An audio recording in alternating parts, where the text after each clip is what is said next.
On today's episode of Watch Chair Go, it's been a long time. I've sold a lot of cars. Let's do a fleet update.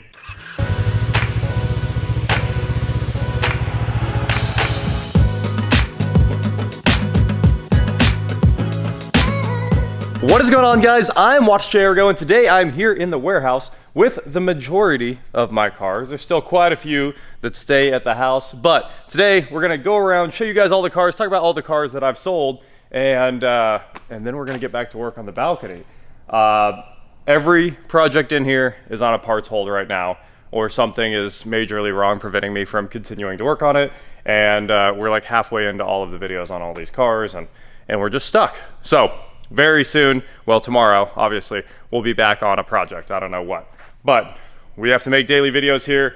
So first, let's talk about all the cars that I have finished and sold recently. There's been a lot of really dumb comments about me not finishing cars, even though we finish more cars than any other channel on the planet making daily videos here. You know, I crank them out. And just in the last, I don't know, month, I've sold the 350Z, which was done. And basically we drifted it until the tires were done, so I sold it. Turns out I don't like buying tires for no reason. But also that car, it just wasn't the drift car that I wanted it to be, so maybe I'll do another 350Z soon. The Porsche 944 was completely done, and I sold that to a subscriber actually in Oklahoma City, and I have a feeling that he has probably already sold that again for way more money than I sold it to him for. But I still made like a lot on that car. So I was very happy with that project. With that said, we move on to the Envoy XUV, which of course you guys all loved, and the family that bought it really loved as well. They love the top slide and the center window and all the cool tricks that that thing does. So that is gone. The X5 was done and sold to a subscriber. So let's start with vehicles that are done and are still here. This is my KTM Duke 690 that was of course stolen and then recovered and then bought from an insurance auction by Auto Auction Rebuilds and then bought by me for a smoking deal. And honestly, I've been riding it around every once in a while, but I might let it go. I think I'll make an easy $2,000 to $3,000 on that thing. Obviously, we're not going to talk about what it really sells for, but believe me, that thing's a win, and I love the way it looks. The only reason I don't want to sell it is because it's kind of really good artwork, just like the Ducati 1198 that's at my house. I'd be happy if I never rode that bike again, but it's beautiful, one of the greatest looking bikes of all time, and eventually maybe we'll put it up on the balcony or something, drain the fluids out of it, because I'd like to have that presented. This, I don't know, if the right offer comes along, it's gone. Over here, we have another cheap Civic that has not been revealed on the channel yet, but I've owned it for a long time. It's just been sitting back here as a project that I want to do just for you guys. You'll actually be able to decide the direction of it in the comments, but it's an EM2. It has a lot of miles on it, and it was as cheap as you can get a Honda for. Now, I bought this before car values went wild, and I have had offers for over $1,000 more than what I've paid already just to let it go. But I don't want to yet. I'm keeping it just for the videos, obviously. I don't need to sell it. Why sell it? This is not mine. It's in here for detail. I'm absolutely in love with it though. It is the Kia Soul EV, a true luxury car, nice seats, heated cooled seats, heated wheel, an OK system, nav, DC fast charge. What a sweet car. I heard the owner paid 14 grand for it, and I gotta say, it's absolutely worth that. I really need another electric daily to get back and forth. My commute is an hour every day now, so this is something I'd love to own. It's not mine.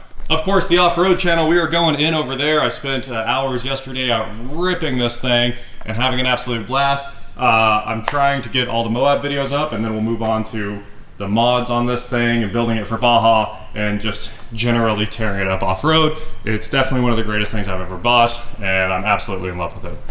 Here we have Josh's 84 Bronco 2 that he bought for $700, and we are done with the EFI install except for the coil driver. Obviously, you don't have to have the coil driver if you're gonna run a typical like distributor setup. So of course we ditched all that, used the magnetic pickup and the distributor, and took out all the old stuff. So we need the coil driver to run the coil and give us timing control so we can have proper performance out of the thing. Timing is critical along with the air fuel. So with all of it, we'll have a performer from that thing. I wish we had draggy times, because people don't believe that that engine's gonna be on kill, but it will absolutely shred with this sniper on there.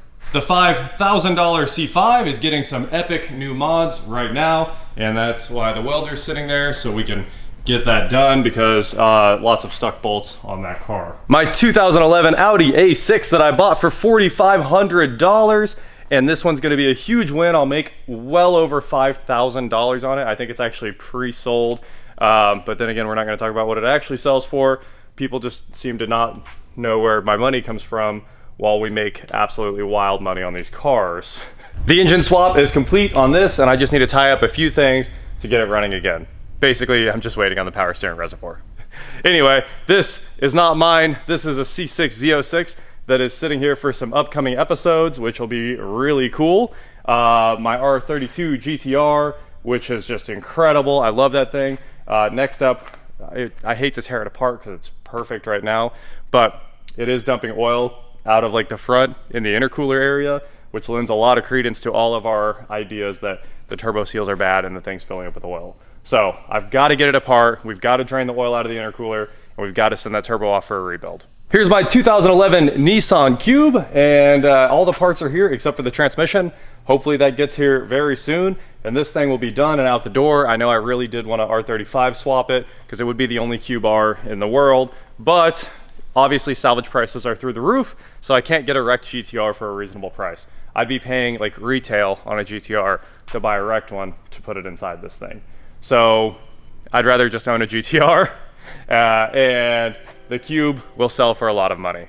Here's my big turbo Ariel Atom, one of the greatest cars I've ever driven in the world. I don't think I love anything more than this. It is incredible, and I'm absolutely going to daily drive this once it gets back. The engine is of course up at PFI speed, and Brent told me that I should probably plan on coming up in the next few days to put this thing back together, and I can't wait. Oh, it's literally like nothing is faster. 1,600 pounds, and we're gonna go for 600 wheel horsepower. And when you're driving this, you just don't understand how it could even exist or be legal. It's out of control. Unbelievable. Love it. Here's the old Audi A6 engine. People are begging me to tear this thing apart so we can see what's wrong inside. Obviously, it's no big deal. It would take like 30 minutes to tear the thing down. But the last engine teardown I did, nobody watched at all, so why do it? It doesn't make any sense. A 1926 Model T truck. This is my dad's, but we'll probably make some videos about it. It doesn't need much. It was just fully restored, and he's got more Model Ts and needed a place to park this one. Here we have my 2006 Pontiac Aztek. I absolutely love these things. The color's incredible. We just ceramic coated it with Avalon King. Speaking of which, it's the Memorial Day sale. It's a huge sale. If you want to save a ton of money, head on over to avalonking.com and use code WatchJRGo to save some money. I know just my code saves you like 25 bucks, but I think the sale for Memorial Day is ridiculous. It's way better. But anyway, transmission, shift interlock, clean the interior, and then I'm taking it camping. I got the tent. I'm not going to show you guys the tent. I'm holding off on that tent until this thing's back together because I am super excited to have a factory tent. I think I have all the factory toys for that thing. This is the biggest truck I own, coming in at 35,000 pounds loaded, 27,000 pounds unloaded, a 1977 Mack CF 600 fire truck, turbo diesel, monster of a truck. I don't know if you can even see it in the frame, but I'll just keep walking backwards so you can see everything. I drive it once in a while. I love it. It's so much fun, but there's not much else to do with it. I kind of fixed the things that needed fixed, all the electrical stuff. One of the wipers needs rebuilt. The driver's side air wiper could be rebuilt, but that's a pretty weird thing to do and not really a big deal. It's just replacing parts, and it needs a good detail because this truck is absolutely beautiful. Stunning old truck, and of course 100% Mack. We've got the gold Mack Dog. The lawnmower, the nitrous outlet lawnmower here. I'm holding off on that because we need to build a plate to hold the nitrous system. But if you look right here, I've got stuff you guys wanted. New throttle handle, the John Deere cup holder that mounts on the fender, and the whole nitrous system will be mounted back there. Of course, it's fully set up for racing now. We've got the K&N filter and a Wix fuel filter, and we're switching it over to race gas so we don't blow it up with the nitrous. 2019 Honda Goldwing DCT Tour, obviously one of my favorite bikes I've ever ridden. Originally I planned on selling it when I didn't go set the cross-country record. Now I'm just in love with it, and it's the first thing I go ride, so it moves all the time. I just back out the floor sweeper and take the bike out. Love that thing. Floor sweeper, one of the greatest investments ever. Paid $3,000 for it, and I think it's the best one on YouTube. Nobody else comes close to a ride-on. everybody's got these push ones. I know Adam LZ is looking for one, so everyone tell him that he needs the ride-on tinted. Don't get the push ones. The push ones are not enough when you have this kind of area, and he's got way more area. Here is my 2018 F250 Platinum. I love this thing to death. Obviously, this is my daily, and one of the only cars I care to drive very often. Of course, it has the new Escort IXCI radar system in it, and it's in general incredible, and that's how much bigger it is than a half ton. My brother just pulled up. I use this thing to death. It pulls a trailer every day, and the check engine light shut off. I don't know. It hasn't been back on for a very long time. We're gonna cover these cars really quick because you guys have seen them all before. There's only one real update here. The fact that I got one of those 4-bank trickle chargers, and it's amazing. All of the, I don't have to replace batteries nonstop anymore. As you guys know, most of my cars were sitting so much that every time I go to drive, I might have to buy another battery. So, trickle charger for the win. Super happy I bought that thing. 94 Z28 Camaro, my high school car.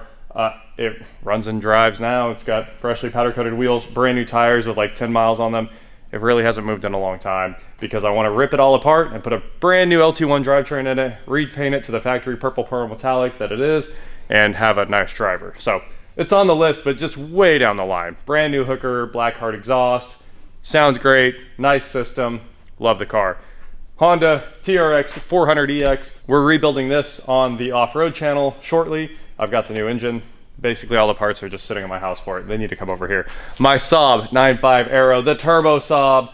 I'd like to get this thing back out of hibernation, but we gotta wait till the floors are done over there before I can move it back over. 67 Camaro.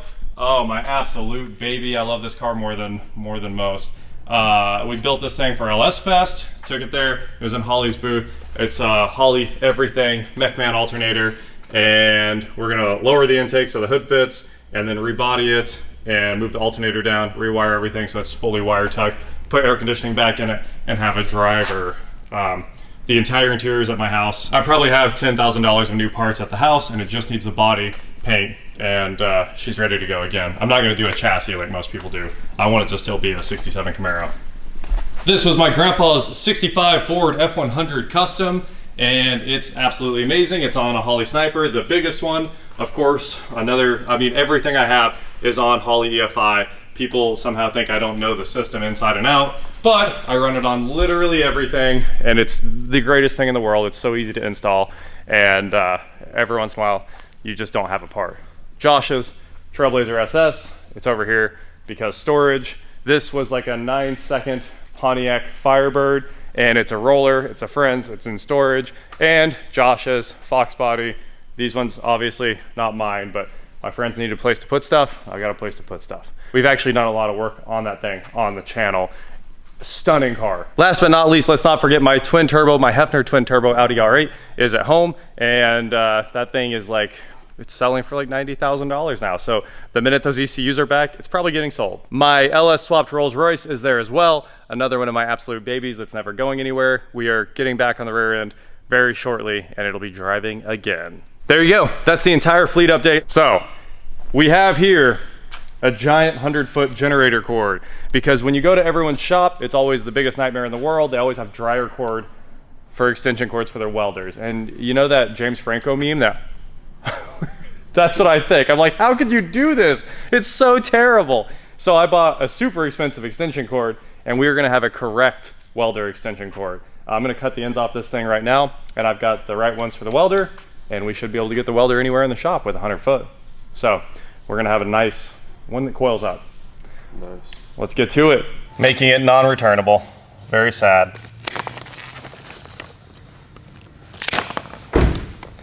Thing dead. Starts right up. Is the stupid run switch off? Uh-huh. I hate when people use those.